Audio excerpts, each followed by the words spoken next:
अवधूत चिंतन श्री गुरुदेव दत्त श्री गुरुचरित्र अध्याय 10वा कुरोपूर क्षेत्र महात्म्य।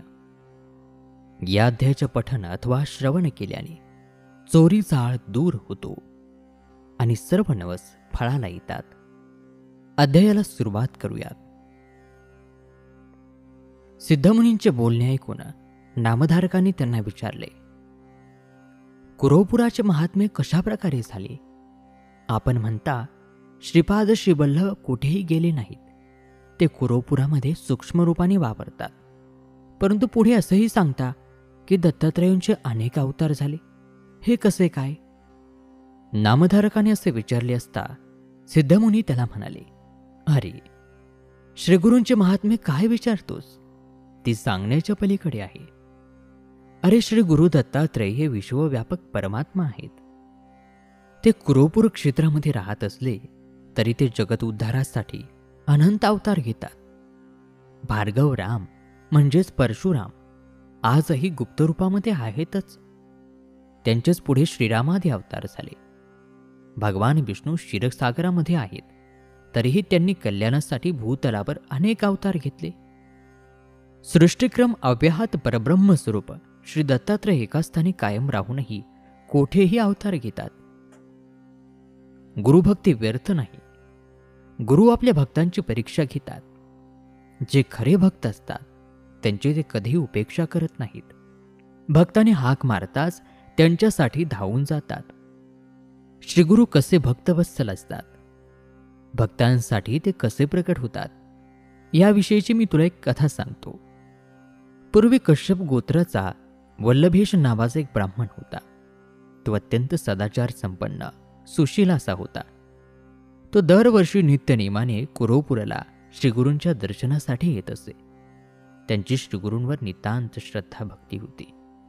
एकदा त्याने व्यापारासाठी जात असताना नवस केला, जर व्यापारामध्ये चांगला फायदा झाला तर मी कुरोपूर यात्रेला जाईल आणि 1,000 ब्राह्मणांना इच्छाभोजन देईल। असा निश्चय करून मनोमन श्रीगुरूंचे स्मरण करीत व्यापाराला गेला। त्याने ज्या ज्या ठिकाणी व्यापार केला त्या त्या ठिकाणी त्याला शतपट फायदा झाला। त्याला अतिशय आनंद झाला। तो व्यापारामध्ये मिळालेले धन घेऊन श्रीगुरूंचे नामस्मरण करीत कुरोपुराला निघाला।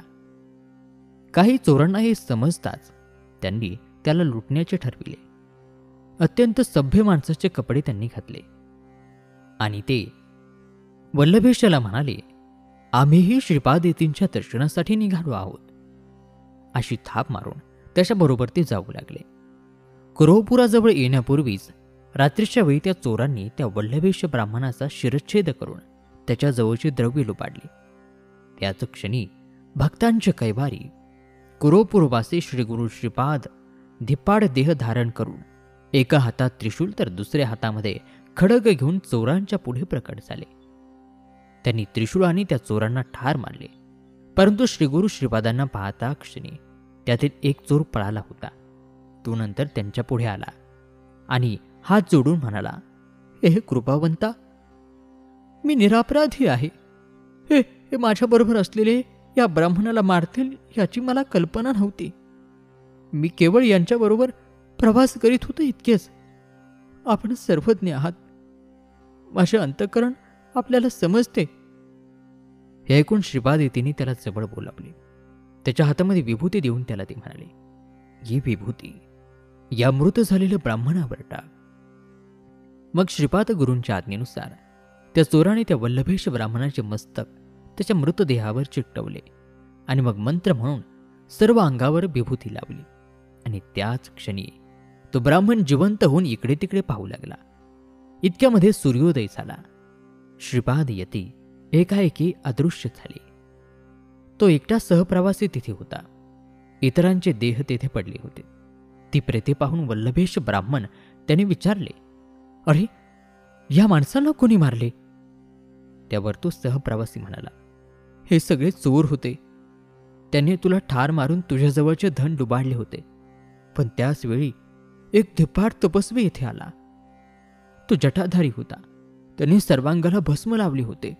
त्यांच्या हातामध्ये त्रिशूळ आणि खड्ग होते। त्यांनीच या चोरांचा वध केला। मी त्यांना शरण गेलो आणि त्यांनी तुझ्या शरीरावर विभूती लावून मंत्र म्हणून तुला जिवंत केले आणि ते लगेचच अदृश्य झाले. त्यांनीच तुझे रक्षण केले. ते भगवान शंकरच असावेत असे मला वाटते. वल्लभेश ब्राह्मणाने हे ऐकले. त्याच्याबरोबर जे धन होते ते त्या चोरांच्या जवळ होते. हे सर्व पाहून त्याला त्याची खात्री पटली. मग तो ते सगळे धन घेऊन करोपुराला गेला. त्याने श्रीगुरूंची मनोभावे पूजा केली. मग त्याने 1000 ब्राह्मणांना भोजन घातले. त्याने आपला नवस पूर्ण केला. असे अनेक भक्त कुरोपुराला येतात आणि श्रीपाद श्रीवल्लभांच्या चरणपादुकांची मनोभावे पूजा करतात. श्रीगुरु कुरोपुरामध्ये अव्यक्त रूपामध्ये राहून आपल्या भक्तजनांचे रक्षण करतात. सिद्धयोगी नामधारकाला म्हणाले, कुरोपुराचे आणि तेथे अदृश्य रूपामध्ये असलेल्या श्रीपाद श्रीवल्लभांचे महात्म्य असे आहे. यानंतर ते नरसिंह सरस्वती म्हणून अवतार घेतील आणि आपले विलक्षण चरित्र दाखवतील. या ग्रंथाचे रचनाकार सरस्वती गंगाधर म्हणतात, श्रोते हो, आता श्रीगुरूंची पुढील चरित्र कथा लक्षपूर्वक ऐका. त्यामुळे सर्व मनोरथ सिद्धीला जातील. आणि अशा प्रकारे गुरुचरित्रातील हा 10वा अध्याय या ठिकाणी समाप्त होत आहे. उर्वरित कथाभाग पुढील अध्यायामध्ये. तोपर्यंत नमस्कार, धन्यवाद. श्री गुरुदेव दत्त.